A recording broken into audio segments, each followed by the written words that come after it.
Аристотел рекол дека благородништвото значи наследство на богатство и на чест. Зошто токму вака ја отворив денешната емисија? Останете со мене и со мојот гостин и ќе видите дали тоа навистина е така.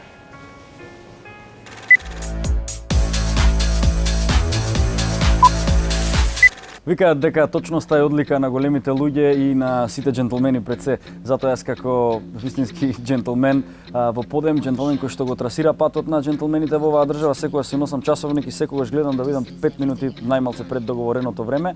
А мојот денешен гостин дали тоа го практикува или не го практикува ќе каже сам Роберт. Почитување како сте, дали сте добро пред се? Добро. Се надевам дека стигнав на време. Да. Со мојот еден часовник што го имам. И по сателитско време, а и по нормалното земно. Така. И по другите илјадници таму што ви се некаде Мердјани, да. ставени во антикварницата. Која е пасијата што човек ја има за часовниците, така некако ќе го отвориме овој муабет? Добро, пасијата е сакањето на малите нешта што го чинат животот поинтересен, од една страна, а второ е не можете да се наречете себе си или другите да наречат господин джентлмен или кој е било човек, Така? доколку не се придржувате и не го цените туѓото време. За да го направите тоа, неопходно е да имате часов. Дефинитивно. Помага во многу ситуации, аутдор, индор и така натаму, а и е составен дел на нашата гардероба во некој случај. Кога станува збор за часовниците, кај вас може да се види импресивна колекција на едно друго време. Како мислите дека, кога ќе видиме еден часовник ние Вудсток, да кажем, изложен, не враќа во едно друго време, во една друга ера, каде што луѓето некако повеќе внимание обрнувале на тоа джентлменското? Дали би се сложиле со мене? Да, дефинитивно. Сега се наоѓаме во една ера на гаджети, кои се неопходен дел на нашиот момент на живење. Смартвочеви, такви наведувани радиоконтролите, како ми рече. Порано, сите часовници се Isaac Newton. Чисто механика. Да. Така да треба да имате однос према часовникот, затоа што тој бара грижа, бара внимание. Значи, бара accuracy, што го викаат американците. Точност, бара да биде добро подмачкан, исчистен, како за една стара кола, кога се грижите да ви функционира во секое време. Плюс естетиката е веќе нешто друго за кое исто така не би требало да се одбегне.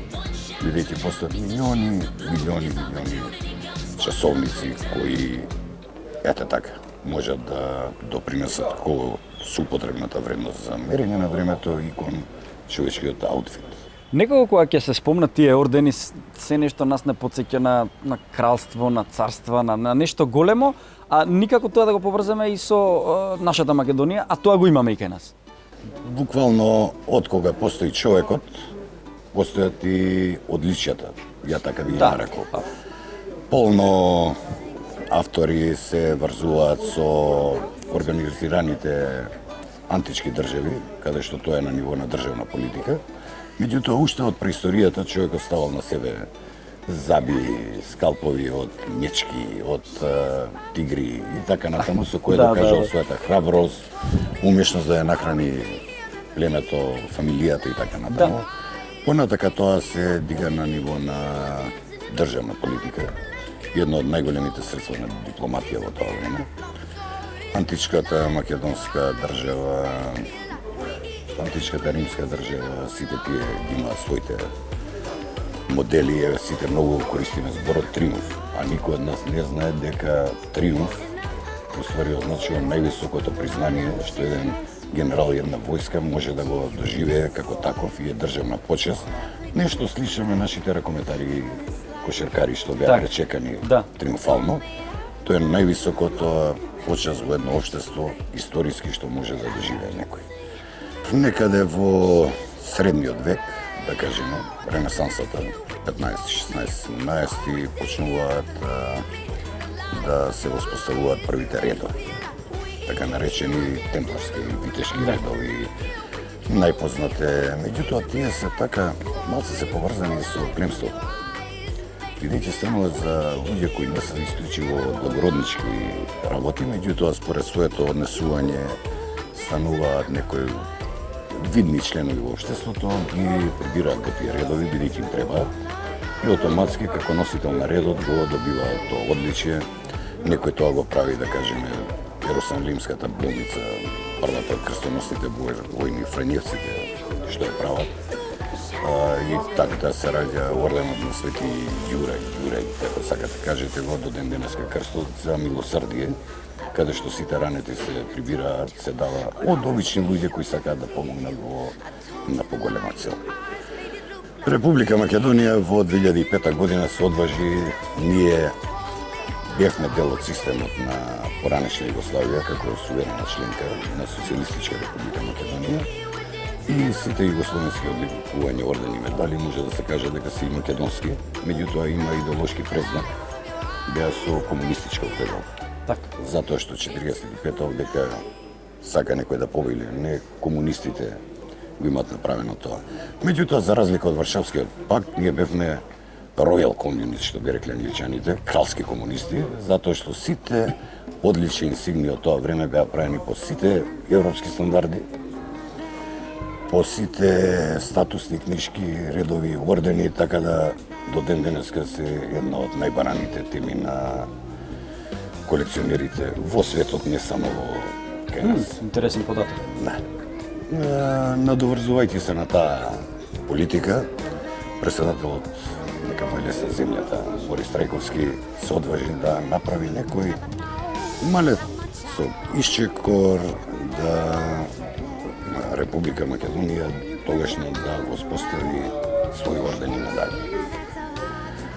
Целата работа, бидејќи прерано замина председателот, се падна на неговиот заменик господинот Бранко Црвенковски, кој не желеше средства, време и енергија да се направи тоа. Ги воспоставивме ордените, меѓутоа како и секоја земја, малце таа транзицијата и економијата не утепаа. Ги направивме што ги направивме, ги добивме сите пофалби од Светската фалеристичка организација, што би рекле 3 европски печата на законот, првиот што го донесе. Направени се, не е довршен системот, предвидено е нивно степенување, затоа што не може еден обичен војник и генерал или некој големец да има исти ред, тоа се стандарди на однесување што науката и фалеристиката како државна дисциплина ги веќе со векови ги спроведува. Меѓутоа млади сме, така да ќе го направиме тоа. Да. Меѓутоа час поскоро би требало да го направиме, затоа што по некои фалеристички стандарди 0,2% од 100 од населението секоја година би требало да добие одличие од било кој ранг на државата. Затоа сакам да ве прашам, ете, јас сум имал и гости од масонската ложа, сум имал и гости од хералдиката и така натаму. Тие сите имаат своји ордени. Да. Дали тие ордени се поврзани некако со вас? Дали вие изработувате ордени за таквите друштва? Се изработуваат ли ордени такви кај нас или ги носат од странство и Видете, следствено на масоните тоа? и хералдичарите си имаат своји стандарди. Ние сме многу близко, ма сепак далеко. Они се малце у, како да кажем, пограндиозни мерки. Тоа се coat of arms, грбови, семени, вакви, такви знамиња. Масоните имаат нешто сосема друго, меѓутоа они се во делот на институции и организации кои редови, друштва, како сакате, кои имаат степен на хиерархија и степен на награда на своите членови. Ордени, како што спомнавте, добиваат луѓе од различни области. Веќе земаме едни две спротивности на две различни имиња во две различни ери и различни делови од светот. Пример, Јосип Броз Тито и Мајкл Џордан, да кажеме. Джексон. Или Джексон, ајде. Добро. Ајде Джексон. Добро. И Џордан и Битно е Джексон, ќе Мајкл, го кажам Ајде. за двајцата. Јосип Броз Тито, нормално како председател на држава, воен командант на партизански единици во Југославија, дипломат од висок ранг, човек што знаел како да игра меѓу истокот и западот, е еден од најголемо од луѓето што имаат речиси од сите земји добиени одличија за своите заслуги. Он тоа го користи многу вешто, дава југословенски, враќа у основите на дипломатија, се знае при посета на председател, се носат при со себе секојаш у куферчето од Така. советниците. Јосип Броз Тито е носител на, да кажеме, врвни светски одличија од орденот на победата па нагоре и надоле. Исто така и го дели тоа. Майкл Джордан, или светската легенда на НБА и така натаму, е еден од најголемите колекционери на нумизматика и одличија. Неговата колекција вреди многу. Буквално, каде и да се појави некој парче што го нема, макар била мала миниатура, што е символично кажено пет парачка, он си ги праќа своите скаути тоа да му го земат, затоа што колекционерството битот е правење на ред во нередот. Да, многу добро кажано, дефинитивно, да. Така да човекот сака да си ga направи една заокружена целина и тоа е. Проблемот со Майкл Джексон е малце пежоративно да се изразам, хумористичен. Човекот пред да почине се појави во Лас Вегас со најсветото одличие на овие балкански простори за војнички врлини од една друга земја. Тоа е Караџорџевата звезда со мачеви од трети ред. Ја стави на своето сако, самозвано, мислам. И се прошета, таква бура предизвика на Балканот, затоа што тој орден, ако ми дозволите да ви кажем кратки црти зашто станува збор, тоа е орден што колку и да плачел и кралот не можел да го има, затоа што е така статутиран да се добива надвор и над потребите на службата. Иако на кралот според законот можел да го стави на себе кој орден сакал, би му било срам да го стави тој. Доделени се 302 одличија за исклучителна храброст на бојното поле. Чак и некои, што би рекле србите, наши горелис, наши предци, дедовци, прадедовци, чукун дедовци го имаат добивано. Посебно се истакнува во нив фардарската дивизија на тогашната српска армија за исклучителни заслуги на военото поле, доблес, што ви кажеле, машкост, хуманизам. Сега има уште една цака за да го добие тоа човек. Нема тука протекции или било какви тој бил на овој бил на тој и така натаму. Нема. Цел полк у тогашни рамки, значи 3.500 војника, кој ќе биде номиниран некој за тоа, треба да исчекори еден чекор напред. Еден да не чекори, нема да го добие. Тоа е таква брана направена, таков филтер, како да кажем, во денешни услови. Меѓутоа е... Тоа нема да биде казнет тој што нема да искочи, да кажем. Не. Човекот не се согласува според негови стандарди дека тој не заслужува да го добие и така натаму. И Майкл Джексон си го стави тоа, бура на Балканот стана, посебно од, да користам наши колеги, соседна Србија, што го мрзам тој зборам. Да. Као да не знаеме кој ни се сосети, направи таква бура, побудалија луѓе што се за тоа, како едно од најсветите одличија дошло до него, излезе дека некој талентиран потомок на предок го продал за Лас Вегас за да се коцка, бил у некоја антикварница, овој му се свиѓало, си го земал, си го ставил и не го извади. Така од која слушна. Леле. Кој е највисокото одличие меѓу ордените? Постои ли некој кој што знаеме ова е најсвето, ова е најретко и така натаму? Може да се каже еден од најретките, еден од најдекоративните, меѓутоа не можеме да го земеме у светски размери, бидејќи човештвото сепак не е она класично човештво на земјината, толку уште сме поделени со некои граници. Да. Еве само би го спомнал орденот на победа на Советскиот сојуз, направен во 43-та година. Огромно државничко звање од платина со сите тие. Не е навлегувам у материјалната содржина на него, меѓутоа ликовите кои што се одликувани, доделени 20 и нешто пати. Меѓу нив Двајт Ајзенхауер како комендант на сојузничките сили од Запад, Бертан Монтгомери, Јосип Броз Тито, еден полски маршал, од странци, другите се све минимум треба да командувате со 2-3 фронта. Не армија фронта, да имате успех, нели, од Москва до Берлин пешки да пројдете низ гранати, бројните меци. Интересен, ајде да кажем, малце нешто неофицијално, и за крал Михаел, кој го добива од Румунија политички, неофицијално за да абдицира и да го прифати новиот режим од што доаѓа од Исток.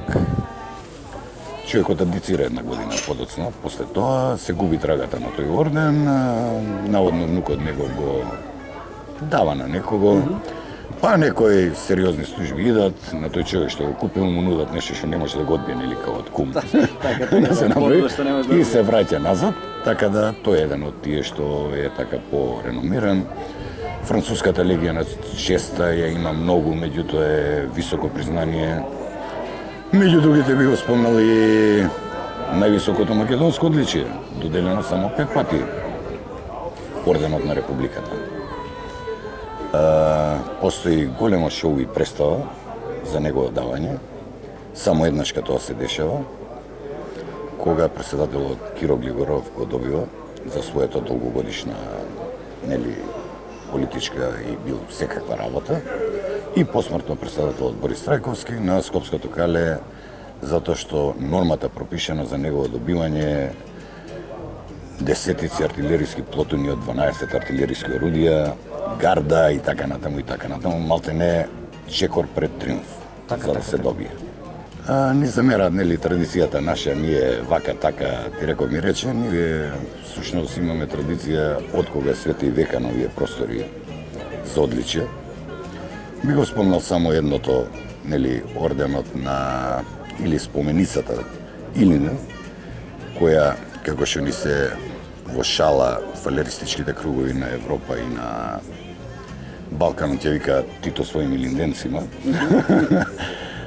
Председателот Јосип Броз се одважува од 6 на 50 годишнината од Илинденското восстание и напорите на македонците за, нели, Да. тргање на некоја тиранија. Го добива и го дава, 2500 луѓе се го имаат добиено во, иако зборат дека нели комунистички презнак и така натаму, да ви кажа, ние сме кралски комунисти, за разлика од другите луѓе што знаеле како се почитува нечија борба, и успеав, а и не да додадам, да направиме реституција како на легијата на честа, како на полскиот орден Полонија реститута, тој орден да се сврста, да се вметне во номенклатурата на ордените на Република Македонија. Имаме, значи, Илина реститута, тој е орденот Илин 903, кој со видоизмената блага форма, тоа е, мислам, дозволено во фалеристиката, го ставивме во нашиот систем на одликување. Чисто кратко. Да, многу интересни разговори и информации. После вакви джентлменски разговори не ми преостанува ништо друго освен тоа да ви понудам едно школа за джентлмени кое што ќе биде навистина интересно. Се гледаме за кратко.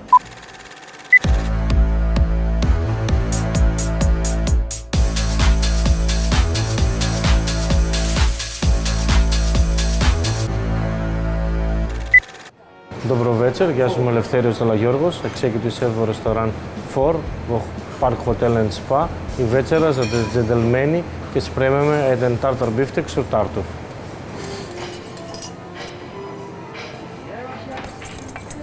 Ќе почнеме со жолчка од јајце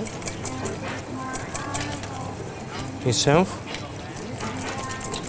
Пробуваме да правиме еден мајонез, што ќе биде базата за нашиот тартар бифтек. Екстра маслиново.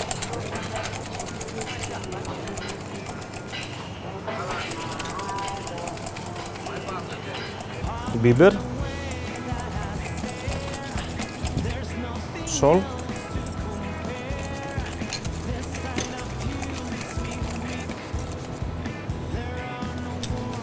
Червен пипер. Инчуни.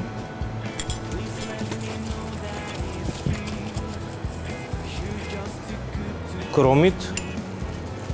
Рендано и обавезно исчедено за да не пусти многу вода на бифтекот. Кисели краставички. Капари.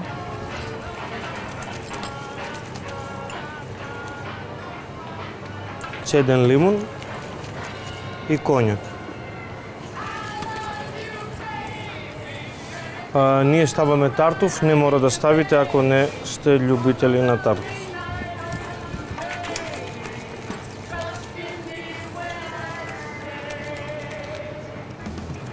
малце сечкан магданус.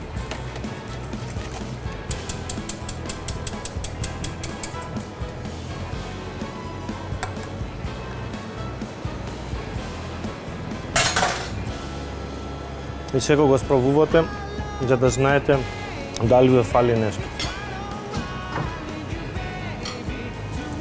Ставаме бифтек исечкано на ситно и тој е исцеден да не ни пушти вода.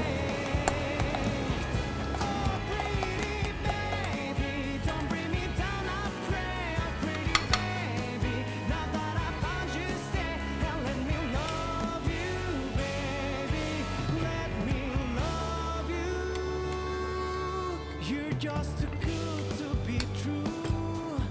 Can't take my eyes off you. You'd be like heaven to touch. I want to hold you so much. Зерно дай ми малце или тартуф. Едно парче тартуф и сенфу зерно. Секога сервираме со путер, спајси мајо и обавезно леп. Потпечена скара. Бон апетит!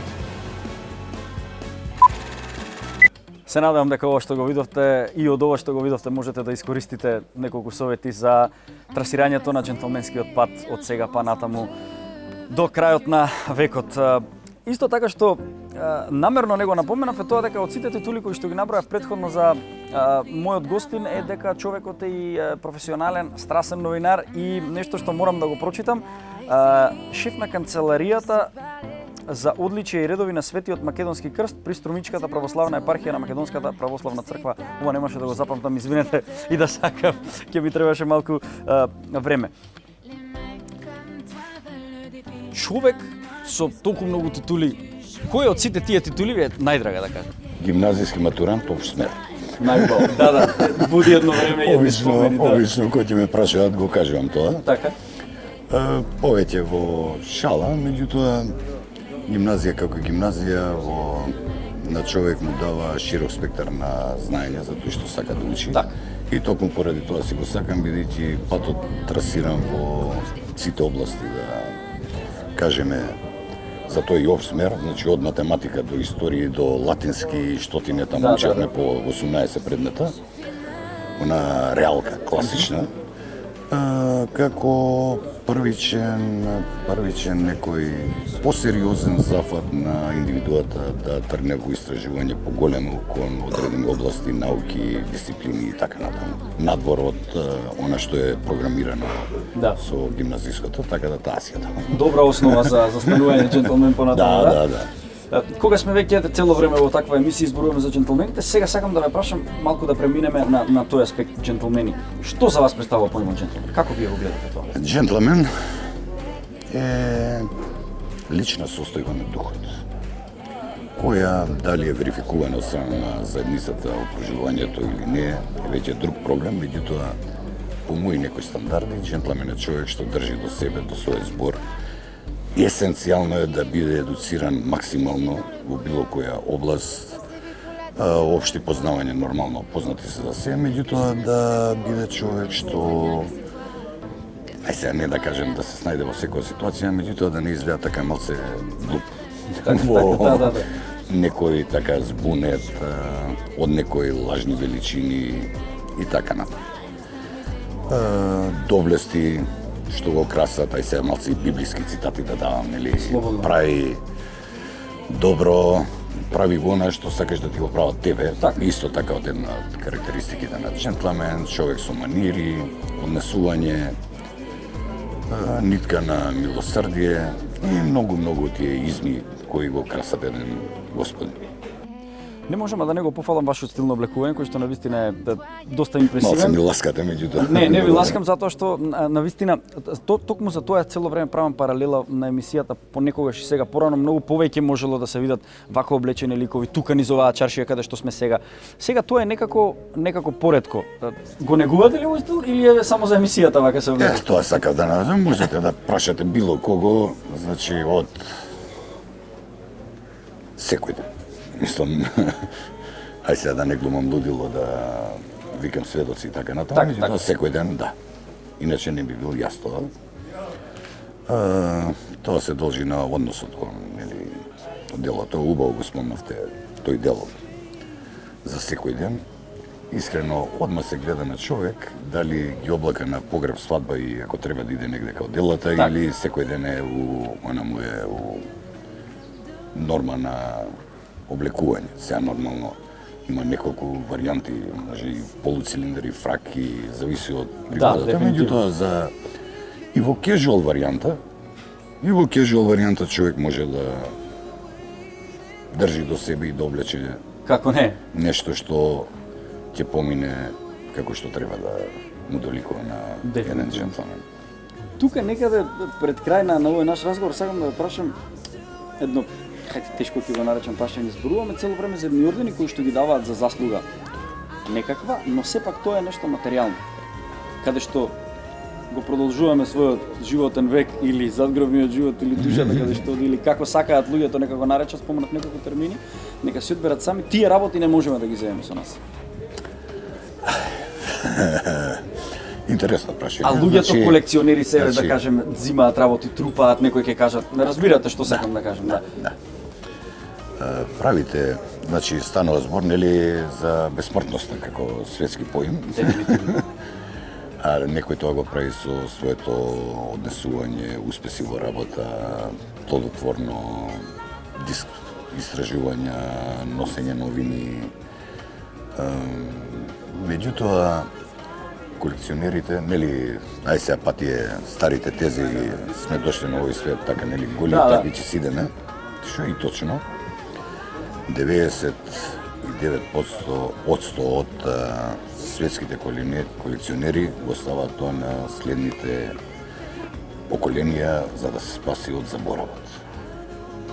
Да. Би го спомнал, да кажем, еден колекционер од овие простори, светски познати од Мимара, кој уште на почетокот на минатиот век собира чуда. Се тоа е дадено на хрватската држава сега, поранешната југословенска, и тука е као ктитор, како донатор Мимара, се тоа го има оставено на својот народ. Некои джентлмени кои учествувале кај вас, исто имам сознание дека дел од своите збирки ги имаат дадено на понивната, нели, неќам да конфирам, на државата или на некој кој ќе се грижи за тоа или кој ќе го негува и така натаму. Меѓутоа, проклетијата кај овој наш народ е секој потомок гледа се тоа да се претопи материјално, да се сотре, уништи, и тоа е еден, како се вика, на мал излаз од позади на колекционерите да го спасат од заборавот. Да кажем, да бидам искрен, до крај. На моите деца не ги интересира ништо, за разлика од мојот дедо и татко кои биле колекционери. На моите ги интересира некои делови, меѓутоа не тоа. Меѓутоа, мислам дека има толку доблест да го сочуваат барем од заборавот тоа. Секој колекционер што држи до колекционер дава не само за себе, своето семејство, него и за општеството, окружувањето од кое што е. Да, дефинитивно. Така, ај сега да спомнем, да не излезе па фалба. 2003 година се правеше ние као да бевме затекнати дека се 100 години од Илинденското востание. Мислам, па се фатив за него. Најнаш леарницата, како објект на каде што се изработувале илегално куршуми за востаниците, се доби некоја идеја да преку Министерство за култура и културните дејци од тоа време да се обнови, да се направи и така натаму. Со што пустите ќе ја направат. Така да повика на помош делови од јавен повик, да кажеме, интерен до колекционерите, сите што се одважија, донираа, дадоа, направија и така натаму. Истото беше голем број, знам, на најновиот музеј што е до Камени мост, дека има донации огромни, новиот воен музеј со поранешниот директор кој за жал млад короната година се исто му беа донирани илјадници предмети од колекционери. Само државата треба да побара. Да. Секој што е джентлмен и што е колекционер не гледа материјално, гледа да остане тоа за некои идни поколени и да се спаси од заборавот. Тоа е многу добро. Кога зборуваме за тие идни поколенија, јас на секој мој гостин го замолувам да им препорача нешто на младите. Па тоа исто да ќе го побарам од вас. Секојаш да држат до своето мислење, да се држат до него, да се држат до својот збор или да ја искористат народната стока, се држи за оглав човек за збор, Да. да бидат со гордо издигната глава, да не се отарасат, да кажем паскопски, од сите доблести на традиционалното, на патриархалното, на семејството, затоа што нивните предци живеат преку нив во иднината. Барем дел од нивната традиција да ја сочуваат. Ви благодарам што сте чувар на традицијата, чувар на минатото и на оние вистински вредности. Дека сте човек што го прави она што го прави и ве замолувам да продолжите да го правите тоа што го правите за ние да имаме од кого да учиме.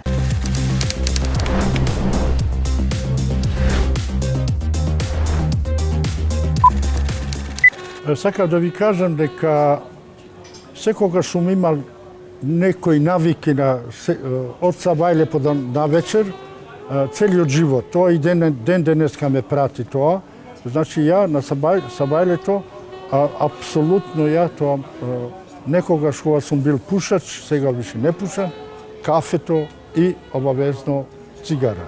Еве, денеска више не пијам кафе, него пијам чај, за тоа. И после се спремам за да излезам кои се дневните обавези, например сега со школото. Прва ствар кој ќе гледам во джеповите, дали ги имам цигарите, заборавив дека не пушам више и ќе ја земам капата и ќе го земам телефонот. На време и се брзам да дојдам во школото. Во школото прво е тоа да се поздравам со луѓето кои соработуваме заедно, со студентите, да се поздравам со тоа. Тоа ми е обавеза, мислим, тоа е мојата навика. Тоа е една врста джентлеменски да се поздрават луѓето. Ето. Се, после тоа за ручак и немам некој посебни тоа, мислим, во чаршија тоа. После пладне, околу 4 сата да пијам чај и тоа. И навечер после да се видам со пријателите или со мојата фамилија, со моите сестри овде. Тоа е апсолутно отприлike мојот дневните обавези.